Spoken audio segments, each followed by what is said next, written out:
This is the Commuter Pulse podcast, a podcast for students who live off campus at the University of Illinois at Chicago. Here, we will share key stories, resources, and useful tips for students making a daily commute to campus. We will be airing a new episode every week during the fall and spring semesters, with topics ranging from dealing with stress to taking a guided tour of Student Center East. We hope you enjoy and tune in next week. If you're a student and would also like to be part of the Commuter Pulse podcast team, you can learn how to record, host, and edit audio by contacting Christina Garcia at kgarcia4@uic.edu. A brief note about this episode. During this episode, you may hear the interviewer and interviewee refer to our department by its previous name.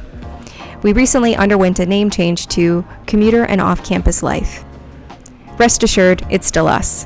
Enjoy.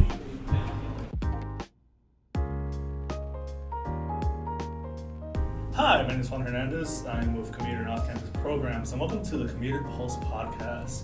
I'm here today with Caroline from the UIC Counseling Center. Caroline, do you want to tell us a little about yourself? Oh, sure. So like Juan said, my name is Caroline Layvlock. I'm a staff psychologist here at the Counseling Center, and dealing with or helping students deal with stress related to all kinds of things, including their commute, is something that I work with quite often, and so I'm happy to be here as a part of this podcast today. So since we work with the Counseling Center, we have tips for dealing with commuter-related stress. So basically, there's a couple questions we're going to ask you, and anything chime in how you see students handle these kind of stress-related questions. Sounds good. So what's the most common complaint related to stress shared by commuter students? I think the most common thing that I hear is that students really struggle with feelings of disconnection from both their family and their friends due to limited time both at home and on campus. It's like they can't give themselves fully to both, understandably. They feel divided, like they can't give their all to either family or to friends and other things that are happening on campus. Okay, so time management. How do commuters balance school, work, and social life and family life? I'd say this is definitely another common complaint. I think commuters often have to budget their time very carefully. They have to maximize their efficiency, especially if there are only certain times or days of the week when they're on campus. So balancing school, work, social, and family life is a huge challenge for all college students, but especially for commuters under the constraints of their schedule. They're limited in the time where they can be in one place at any given time. So I would say that one of the best ways to promote balance with time management is for students to take stock of what they value and see if those values are reflected in the way they spend their time. So, for example, if school is your top priority, but you only spend an hour studying every week, perhaps a different balance seems indicated. And similarly, if you place your highest value on time spent with your friends, but you're overscheduled at work and you notice you don't really get to see your friends that often, it might be time to restructure your calendar a little bit and protect some social time. So, obviously sometimes our behaviors can't fully match. They can't exactly mirror our values, especially during times when we're really busy.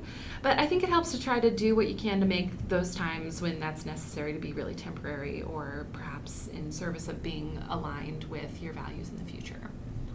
I also feel like scheduling ahead, since every week you don't know what's going to bring, especially with projects and work. So scheduling ahead, when X amount of time with your friends, especially you have the time, and then work is different. It's different, monster. You can't really schedule that one by yourself. Right. But also with exams are coming up or projects are being due, you have to prioritize. Hey, maybe I shouldn't be hanging out with so and so, and I should actually go work on this project instead of actually freeing myself up for this. Yeah. Right. To the extent that it's possible, when you can anticipate what it is that's coming next, it's a good idea to structure some time. Hey, during this block I'm going to study. During this block I'm going to take a break. Go get something to eat. Maybe go for a run, see a friend, or something like that. That's a great idea when it's possible. But other times, things sneak up on us and we can't always anticipate everything. And so, although creating structure and trying to schedule things out, flexibility, I think, is an essential part of it too, and being able to understand that sometimes things aren't going to go exactly the way that you planned them, and being able to kind of roll with that punch a little bit, I think is a good skill for a commuter to have. totally agree, especially being a UIC student. You're like, oh, you don't know what UIC is going to bring you, especially with the construction and everything around. So, yeah, Or a random blizzard. Especially during the winter. February is coming up. So, moving on, how can commuters combat seasonal depression? Because as a UIC student, I kind of get this sometimes because sometimes you're working too much or like not seeing enough of your family or not seeing enough of your friends. Like how do you have any tips for that? A lot of students cope with symptoms of depression that tend to get a little bit worse during the winter months. And I think one of the hardest parts about being a commuter during the winter months is that it's often dark when you leave home in the morning, and it is dark when you leave school in the afternoon or in the evening, which obviously takes a toll. That's not the most natural way to live your life. So it sounds kind of silly or perhaps, oversimplified, but little things like getting enough sleep, eating right, staying active, these are all things that support a healthy baseline that allow you to be more resilient to symptoms of depression if they arise. So for example, you might try parking your car a little farther away, or maybe getting off one train stop earlier so you can spend more of your commute outside, spend more of it active and walking. You can also try sitting near windows in your classrooms, spending as much time outdoors as you can, that kind of thing. And if you're feeling really optimistic, you might even try to convince yourself that hey, I don't usually get to see the sunrise. This is great. But even just those little things like making the little efforts to spend time in the light, to spend time outdoors. These are good opportunities for combating those depressive symptoms. But as always, don't hesitate to seek support, either from friends or from a counselor or a physician who can talk to you about maybe something like light therapy or supplementing with vitamin D. These are some of the more common treatments for seasonal depression. So those are some tips for dealing with that when that arises during the winter months. Also recommend working out, especially for a lot of other people, because it's a good way to relieve some stress. Absolutely. Especially when you're students, the gym's free, so especially during winter break, you can go there. It's super easy. It's a good way to just an hour just get all your stress out. Exactly. Any way you can stay active is definitely a point in the win column for dealing with stress in general, but particularly when it comes at this time of the year. And also, don't be afraid to talk to people about it, because Totally. Keeping it bottled up is what's gonna make it worse sometimes. I have a bias about that as a counselor, but I really would like people to feel comfortable talking about that. It's hard. It can be really difficult to do. Sometimes people are less comfortable talking about that kind of thing with friends and prefer speaking to a professional about it. Other people, it's the total opposite. There's no way they would feel comfortable coming to see a counselor, and they really feel most comfortable with their friends or family. Either way, is again kind of another point in the win column for coping with things like this. Thanks so much. So moving on from that question, so adjusting from high school or community college to UIC, what habits do you recommend for students to take on as a way to adjust to UIC? Because UIC is a whole different monster from high school and community college. You're absolutely right about that one. Adjusting to UIC from high school or community college is a serious change, I think, for all students, but it absolutely takes commuters in particular by surprise, I think. So, for example, if a student is living at home during high school and continues to live at home and commute to UIC, they might think it won't be very different from high school. It's kind of, seems on the surface like a similar process. But it is actually really different. I think, in my experience, most people say that the expectations in coursework at UIC are much more intense than their past educational experiences, and they don't have as much time for family or friends as they thought they would. So I guess the first thing I would suggest, kind of taking that into account, is to expect that it's going to be different from high school or community college. And to even expect that it's going to be different from semester to semester as the classes change and the demands change. So that's, I think, my number one, recommendation is to set yourself up with an appropriate expectation. Second, I would say practice setting boundaries. You might learn that you have too much on your plate and you can't commit to doing everything or pleasing everyone. It's a good idea to take stock of what you value and let those values guide your actions. And you might even give yourself a few weeks at the beginning of every semester to get a feeling for what it's going to be like, and then try to be flexible about making changes that are going to be good for your quality of life. Third, I would say that I recommend making a habit of seeking social support. You kind of alluded to this earlier, Juan. It could be protecting time for meals with your family. It could be phone calls to close friends. Even something like meeting consistently with your advisor to make sure you're on track as you adjust to college life. These are all great ways to remain supported. Communication within this is, I think, really important. Communicate with others about how you're doing so they know what they can expect from you. And also so that they know when you need their support, or maybe when you need space or you need time, or any of those things. In general, the more supported and connected you feel, the better your adjustment to any change is going to go.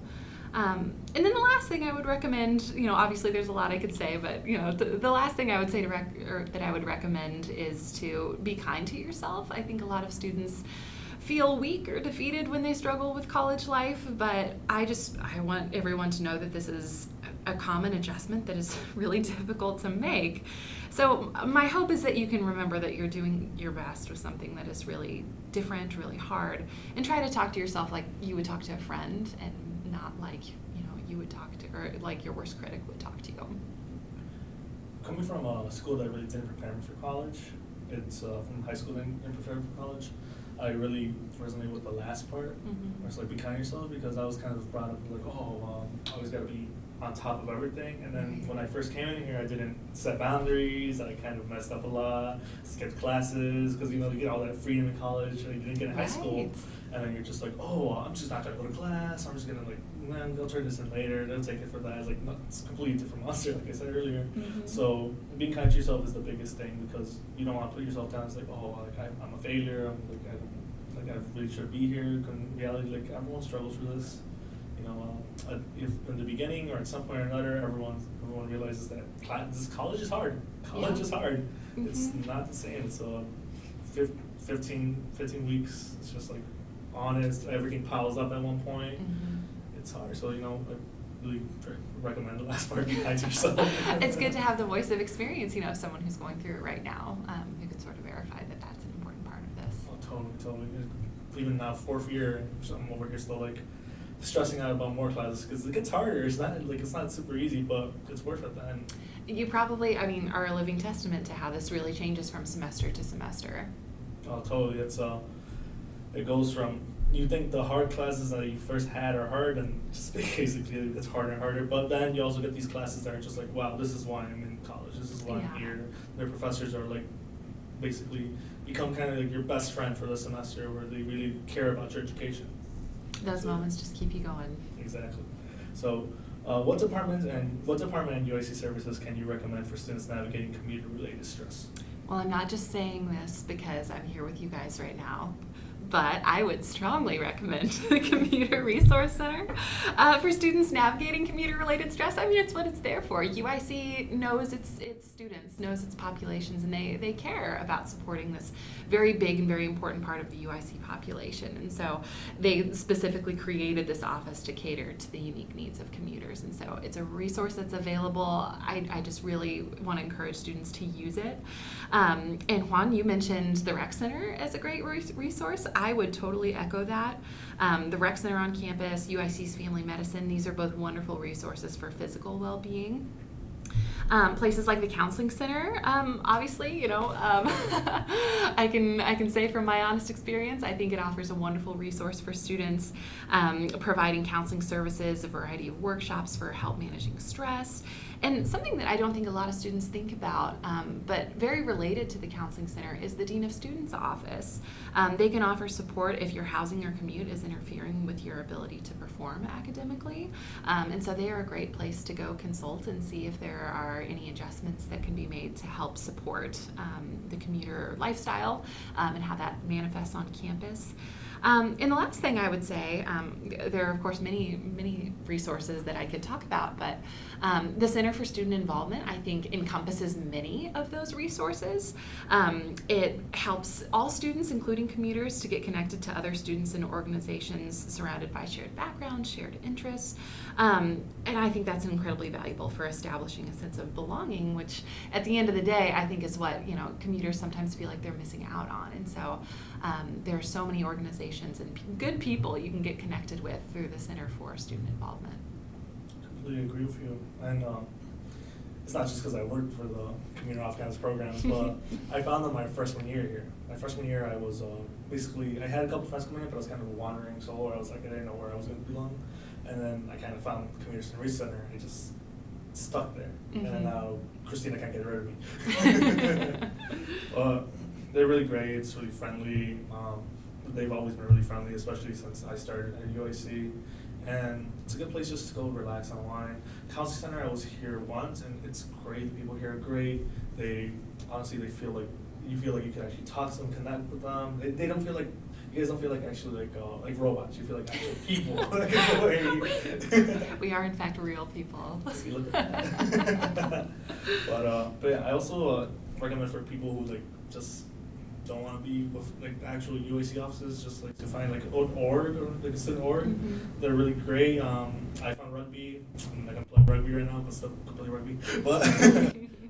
But I also found a group of friends and political groups here that helped me out a lot and really like make me feel like connected to the campus.